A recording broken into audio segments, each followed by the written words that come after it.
My name is Jordan Weiers. I'm the head of partnerships and business development at Adelaide Metrics, based out of the United States. And my job is to work with our DSP, SSP, ad network, contextual, all sorts of ad tech partners that we work with. Adelaide is a company that does attention measurement, analytics, and activation. And we're focused on helping brands drive better outcomes with attention metrics.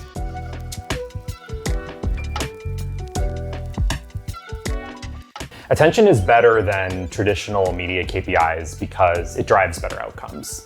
CMOs don't wake up in the morning and go, gee, I really wish that my ad campaign will be 70% viewable, right? What they want is for people to consider booking a room at their hotel or being aware of their candy brand, right? That's what's driving CMOs' days. A common origin story that we've seen with brands approaching us is because viewability has not worked and optimizing using viewability has not led to any better business outcomes for them, right? Like there's no increased awareness, there's no correlation there. We hear this from our clients all the time. And simply, attention does that. Attention is correlated to full funnel outcomes from the bottom to the top. And we've seen this in hundreds of case studies over the years, and that's really the whole ballgame is outcomes.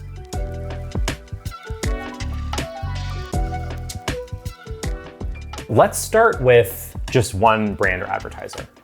So if one brand or advertiser uses attention metrics to optimize, it will ultimately drive better outcomes for them.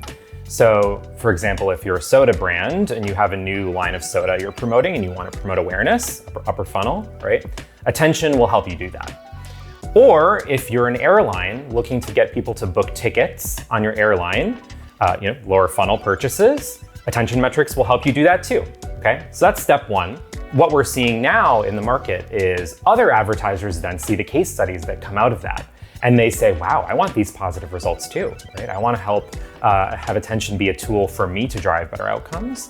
And then what you start to see then is wider adoption of attention metrics. And that's what we've seen in recent years, which has been cool. Then you really start to get some network effects. When you have advertisers using and demanding higher attention inventory, it starts to realign incentives and reward publishers that have high quality inventory and premium publishers, right? Because there's an incentive for them to supply that inventory. If you zoom out even then a little bit further, you then see that dollars get funneled more into quality journalism, which we know is an extremely important to our democracy, and in recent years has had a really rough go of it, right?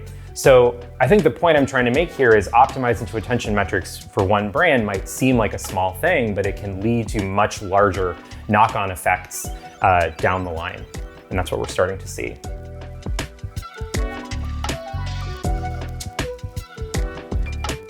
A big gap I see is I think people being obsessed with perfection when they're trying something new. I mean, we've been doing this a long time, but attention metrics is new to most of the market. And I think people can be really intimidated and they want their first foray into attention to be perfect, right? They want to be experts and they want to do everything right the first time. And I think that's a big gap that we're seeing is just generally people can be hesitant about something new, right? But see, my advice to them would be to jump in, and it doesn't need to be perfect on the first try. You can learn and iterate, and that's what a lot of our advertisers that are now our most successful brands and agency partners have done.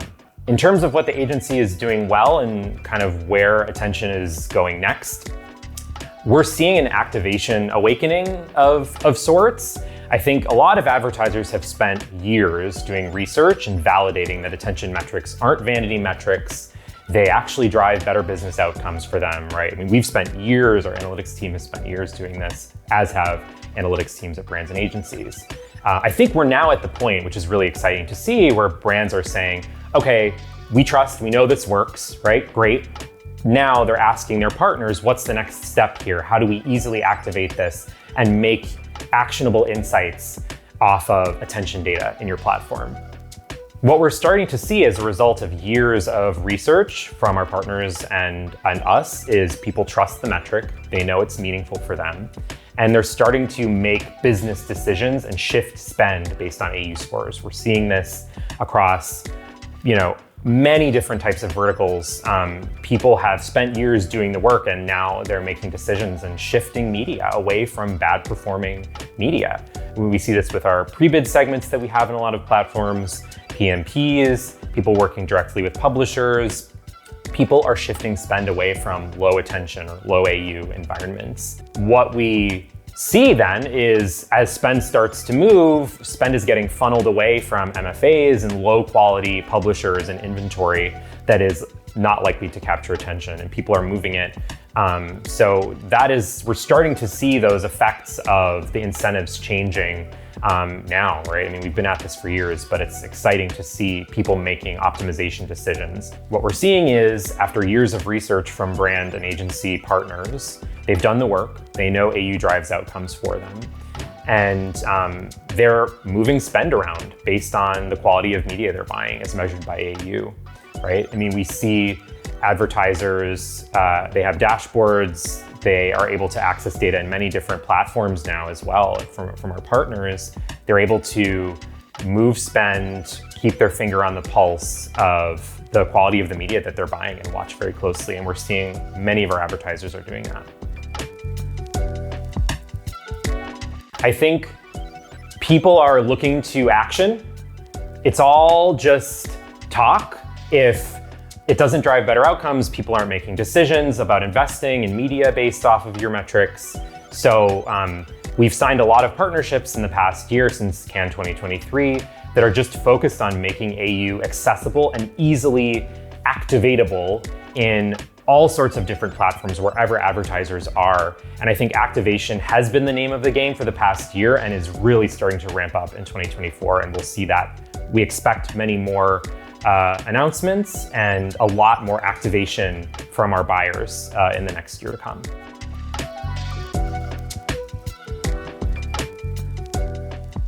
The company traits that allow Adelaide to stay ahead of market is number one. I tell people that I interview, we're an open company. The executive leadership is very open to listening to ideas from any quarter of the organization, not just listening to ideas, actually actively soliciting them and asking people for ideas, because they understand that everybody has a different and important perspective on what we're doing. So we're very open. And the decision-making process is very open as well. I think something else that we also see that helps us stay ahead in market is we're very nimble and we're very agile. And we're not stuck in our ways, and we listen to our customers, and we're able to, as a startup, move and pivot very quickly and effectively. And there's not all sorts of lines of approval or decision-making, all the way up to our highest levels of our executive leadership. If there's a good idea or a pivot that we should be doing or something we should be trying, we do it. And I think that leads to a spirit of innovation that is really present in every conversation that we have internally and also externally with our customers.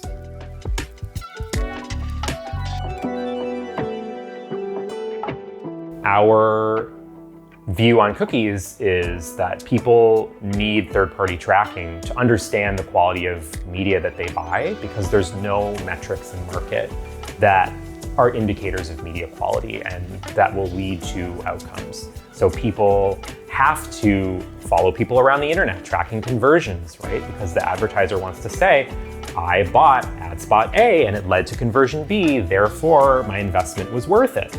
Because there's no real rating of that initial investment right now. Of course, that's what we're trying to do with AU. So people will need metrics that we know are correlated to things that are reliant on cookies. And we know that attention drives conversions and sales and a lot of lower funnel stuff. And that's going to be key to do the work now to identify what level of attention you need to drive for your lower funnel tactics. Because eventually the cookies that are going to be there are not going to be there that are necessary to get those kind of insights. So people should start working on it now, even though things have been pushed off a little bit. You don't want to be caught flat-footed.